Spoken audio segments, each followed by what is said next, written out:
Bueno, vamos directos al grano. Bienvenidos a este análisis definitivo de la literatura española de principios del siglo XX. Si tienes en mente esa mentalidad clara de quiero sacar un 10, estás en el lugar perfecto.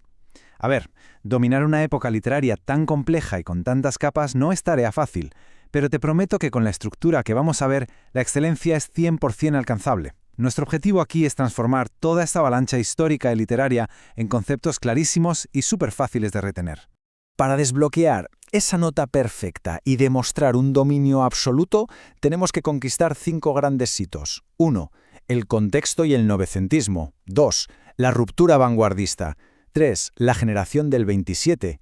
4. Sus respectivas etapas literarias. Y 5. El genio de García Lorca. Vamos a ello. Arrancamos con el bloque 1. Contexto y novecentismo. La base de todo.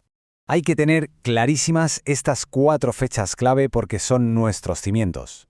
Tenemos la Primera Guerra Mundial, la dictadura de Primo de Rivera, la Segunda República y, por supuesto, el estallido de la Guerra Civil Española. En un examen hay que tratar estos hitos como eventos totalmente objetivos, pero que, literalmente, pusieron patas arriba la producción literaria y la mentalidad de todos los autores que vamos a analizar. Para asegurar ese sobresaliente, es fundamental entender el primer gran movimiento, el novecentismo, también conocido como la generación del 14. Liderado por intelectuales de la talla de Ortega y Gasset, este grupo buscaba lo que llamaban la deshumanización del arte, es decir, un enfoque supercerebral, elitista y objetivo, huyendo de cualquier exceso sentimental para centrarse en el arte por el arte. Y dentro de esa misma búsqueda de perfección, tenemos un contraste que a los examinadores les encanta. Por un lado, Ortega y Gasset apostando a fondo por la novela intelectual y la forma pura. Y por el otro, Juan Ramón Jiménez, el gran maestro de la poesía pura, que se dedicó a limpiar sus versos de cualquier emoción barata para alcanzar una belleza estrictamente intelectual. Entender esta dualidad suma muchísimos puntos. Pasamos al bloque 2, la ruptura vanguardista. La ruptura total con la tradición. Vale, después de tanta disciplina cerebral con el novecentismo, llega el caos total. Las vanguardias irrumpen saltándose literalmente todas las reglas establecidas. Buscan la originalidad absoluta.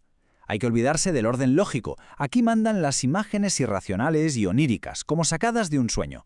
Todo esto, claro, empapado de las influencias más rompedoras de Europa, como el cubismo, el futurismo y el potente surrealismo. Ojo a esto porque es una pregunta de vocabulario técnico casi garantizada. La greguería. Es un invento genial, marca de la casa de Ramón Gómez de la Serna, y se define con una ecuación matemática muy simple pero brillante. Humor más metáfora. Así de fácil. Es el ingenio vanguardista encapsulado en una sola línea. Entramos en el bloque 3, la generación del 27, la síntesis dorada. Aquí es donde ocurre la verdadera magia. Con un grupo tan increíblemente diverso y brillante de talentos literarios, siempre surge la misma gran pregunta, la clave de cualquier ensayo. ¿Qué evento fue capaz de unir a todos estos creadores bajo una misma bandera generacional?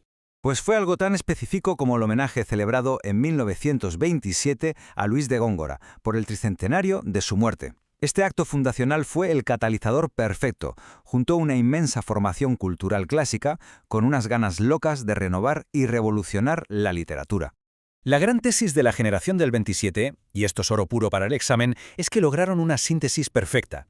Supieron coger la riquísima tradición literaria clásica española y la poesía popular y la fusionaron de manera magistral con la rabiosa modernidad de la vanguardia europea, metiendo de lleno el verso libre y unas metáforas completamente audaces. Y atención a esto, para demostrar un nivel de experto de verdad, no podemos quedarnos solo con los nombres más sonados como Lorca o Alberti. Hay que destacar también a las mujeres fundamentales del movimiento, muchas veces conocidas como las sin sombrero. Escritoras y artistas impresionantes como Concha Méndez o Rosa Chacel, que aportaron una variedad temática vital sobre el amor, el destino y la libertad. Bloque 4. Las 3 etapas literarias. La cronología exacta del 27. Para estructurar una respuesta de manera impecable, memorizar esta línea de tiempo es fundamental. Es la hoja de ruta definitiva. Empezamos con esa herencia de poesía pura y rigor formalista hasta 1927. Luego entramos en una etapa de rehumanización y adopción del surrealismo, donde la emoción y el ser humano vuelven a ser el centro. Y finalmente, el trágico desenlace a partir de 1939, un periodo marcado por el dolor, la dispersión, el exilio y una profunda angustia tras la guerra civil.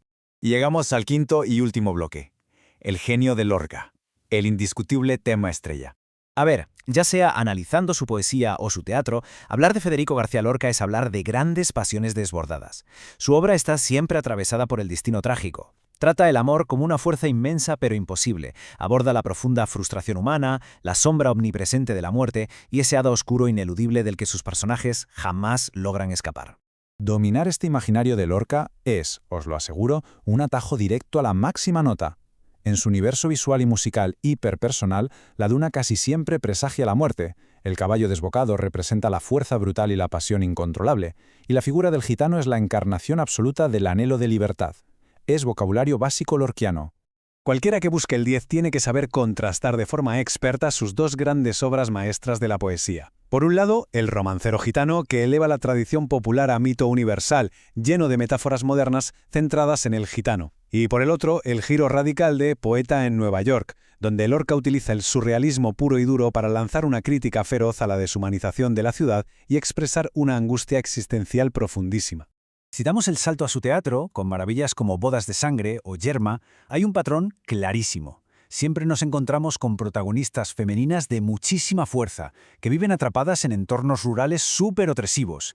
El gran conflicto es siempre ese choque desgarrador entre las normas estrictas de la tradición y su vital necesidad de libertad.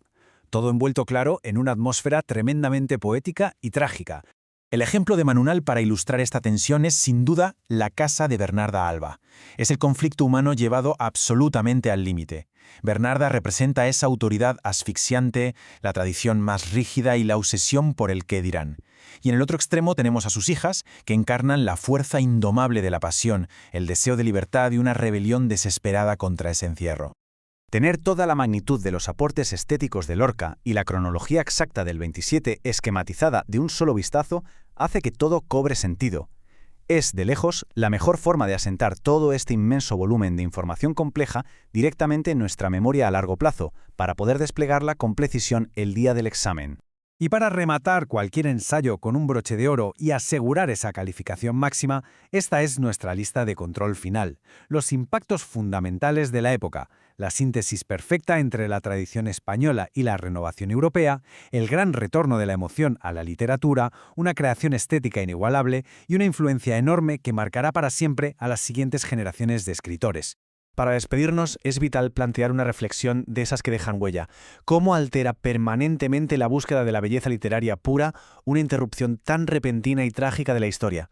Pensemos en cómo el brillo espectacular de esta Edad de Plata se vio truncado y transformado por el golpe aplastante de la guerra civil y el exilio. La literatura no ocurre en el vacío. Entender profundamente esto es, en definitiva, dominar la materia.